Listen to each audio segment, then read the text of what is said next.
ஆதிபராசக்தி, என் அன்பு குழந்தையே, உன்னை தேடி உன் அன்னை நான் வந்திருக்கின்றேன்.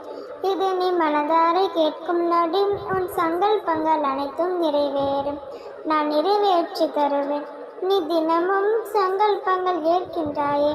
நான் கேட்டது எனக்கு கிடைத்து விட்டது, நான் நினைத்தது நடந்து விட்டது, என் பிரார்த்தனைகள் பலித்து விட்டது என்று நீ ஏற்று கொண்டிருக்கும் இந்த சங்கல்பங்கள் எல்லாம் நிச்சயம் நிறைவேறப் போகின்றது.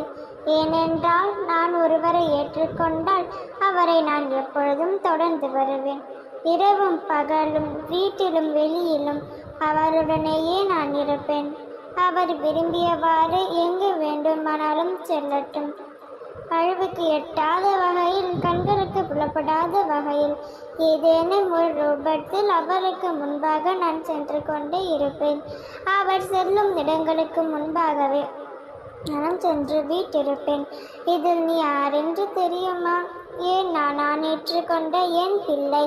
நான் உன்னை பற்றிதான் இவ்வளவு நேரமும் பேசிக்கொண்டிருக்கின்றேன். உன்னை ஏற்றுக்கொண்டு இரவும் பகலும் எங்கேயும் எப்பொழுதும் உன்னுடனே நான் இருந்து கொண்டிருக்கின்றேன். குழந்தையே, நீ எங்கு சென்றாலும் சித்திர ரூபத்திலும் என்னுடைய எழுத்து வடிவமாகவும் என் கண்களில் நான் படுவேன். ஏனென்றால் இவையெல்லாம் நான் உனக்கு அளித்த வாக்கு. என் வாக்குகளை மீறியதில்லை. இத்தனை கனவுகளும் வாழ்க்கையில், இத்தனை கற்பனைகளும் உன் மனதில். உன் கனவுகளையும் கற்பனைகளையும் நான் தகுந்த நேரத்தில் நிஜமாக்கி தருவேன். நான் எப்பொழுதும் கூறுவதைப் போன்று நீ என் அனுகிரகம் பெற்ற என் பிள்ளைதான். என் சங்கல்பம் நிறைந்த பெற்ற என் பிள்ளையின் வாழ்க்கையில் உனது சங்கல்பங்களில் நான் நிறைவேற்றாமல் விட்டுவிடுவேனாம்?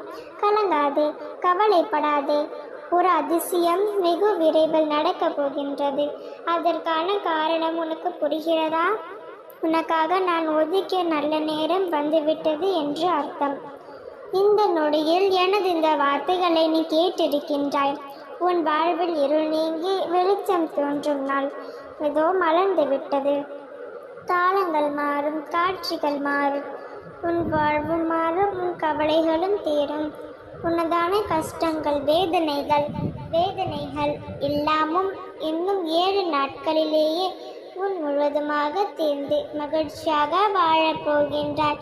நம்பிக்கையோடு இரு, நிச்சயம் நல்லதே நடக்கும். எப்பொழுதும் உனக்கு துணையாகவே உன் அன்னை உன் கூடவே இருக்கின்றேன். இனி நீ எது நினைத்தும் கலங்காதே. கண்களை துவத்தி கொண்டு நிம்மதியாக உறங்கு. அனைத்தும் நல்லதாகவே நடக்கும். ஓம் சக்தி. ஓம் ஆதிபராசக்தி.